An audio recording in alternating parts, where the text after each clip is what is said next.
कांवड़ यात्रा पर name plate लगाने वाले मामले में सुप्रीम कोर्ट में फिर सुनवाई हुई। इस दौरान सुप्रीम कोर्ट ने साफ कर दिया कि नाम लिखने पर रोक लगाने वाला अंतरिम आदेश जारी रहेगा।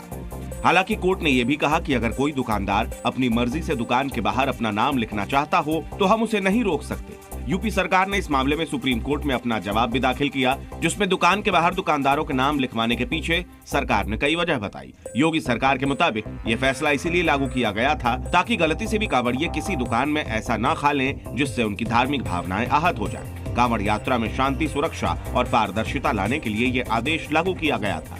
उसमें न्यायालय ने अपना निर्णय दे दिया है, उस पर किसी भी प्रकार की टिप्पणी करना अपराध होगा। न्यायालय का आदेश मानना हम सबके लिए बहुत आवश्यक है। अब इस मामले की अगली सुनवाई 5 अगस्त को होगी। लोकसभा में नेता विपक्ष राहुल गांधी के दिल्ली वाले घर का पता अब जल्द ही बदलने वाला है। हाउसिंग अथॉरिटी ने राहुल गांधी को सुनहरी बाग रोड पर बंगला नंबर 5 अलॉट किया है।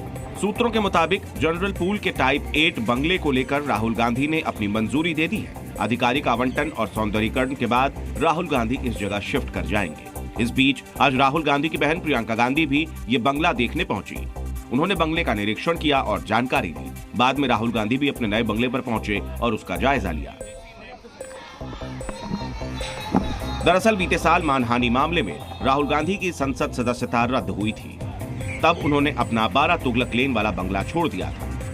इसके बाद वो अपनी मां सोनिया गांधी के साथ 10 जनपथ रोड वाले बंगले में शिफ्ट हो गए थे।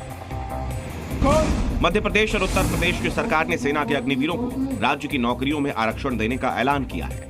करगिल विजय दिवस के 25 साल पूरे होने पर दोनों राज्यों के मुख्यमंत्रियों ने इसकी घोषणा की। एमपी और यूपी में अब अग्निवीरों को राज्य पुलिस की भर्ती में आरक्षण दिया जाएगा। यूपी के सीएम योगी ने कहा कि अग्निवीर जब सेना में सेवा के बाद वापस आएंगे तो उन्हें राज्य पुलिस और पीएसी में आरक्षण के साथ छूट दी जाएगी। उनके लिए एक निश्चित आरक्षण की सुविधा हम अपनी सेना, अपनी पुलिस में उपलब्ध करवाएंगे। एक ट्रेन मैन पावर हमें मिलेगा, अनुशासित युवा हमें मिलेगा। इस दौरान सीएम योगी ने विपक्ष पर भी हमला बोला और कहा कि विपक्ष ने अग्निपथ योजना पर गुमराह किया है और अग्निवीरों को भड़काने की कोशिश की है।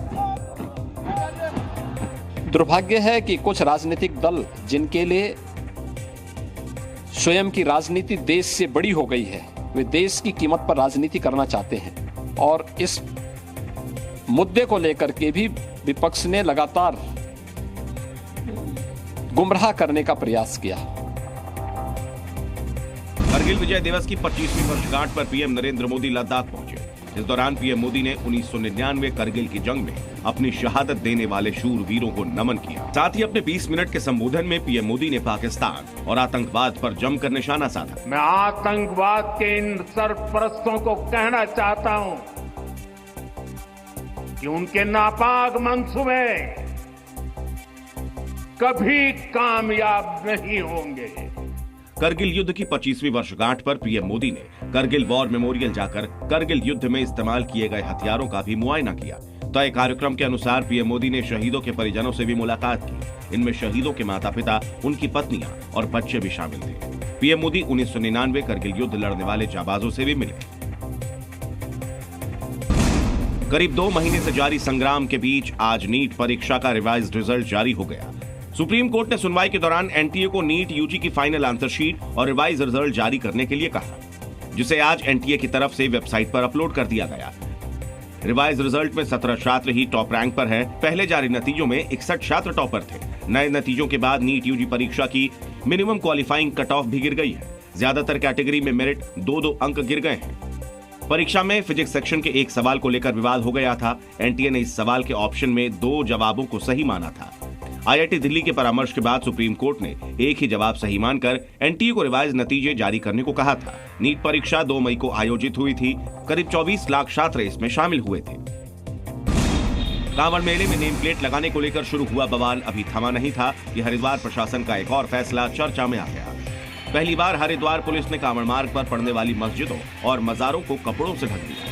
आर्यनगर के पास इस्लाम नगर की मस्जिद और ऊंचे पुल पर बनी मजार और मस्जिद को पर्दे से ढक दिया गया तो विवाद बढ़ गया। सरकार की मंशा जो भी है उसमें हम क्या बताएं? नहीं, आपको क्या लगा कि नहीं, हमें तो कुछ भी नहीं लग रहा है। तुम्हें क्या लगेगा इसमें बताओ? नहीं, मतलब आप सही है पर्दा? नहीं, सही तो है नहीं। अब तो सही तो है नहीं ना। मस्जिद और मजारों को पर्दे से ढकने पर विवाद बढ़ा तो इस मामले में उत्तराखंड सरकार ने मंत्री सतपाल महाराज की सफाई भी सामने आई और उन्होंने दलील दी कि कानून व्यवस्था को बनाए रखने के लिए पर्दा लगाया गया है। दिक्कत नहीं होनी चाहिए। आपको पता है कि जब कोई चीज होती है तो उसमें कुछ ओट लगा देते हैं, तो इस प्रकार से अगर किया गया है तो यही है कि कोई उत्तेजना ना हो, कोई भड़के नहीं और हमारा कांवड़ यात्रा सुचारू रूप से चले, इसका ध्यान रखा गया। हालांकि इस मामले में सियासत ने तूल पकड़ा तो हरिद्वार पुलिस ने खुद अपना फैसला वापस ले लिया। पुलिस के 2 जवानों ने पहुंचकर मस्जिद और मजारों के सामने से पर्दा हटा दिया। जी न्यूज़।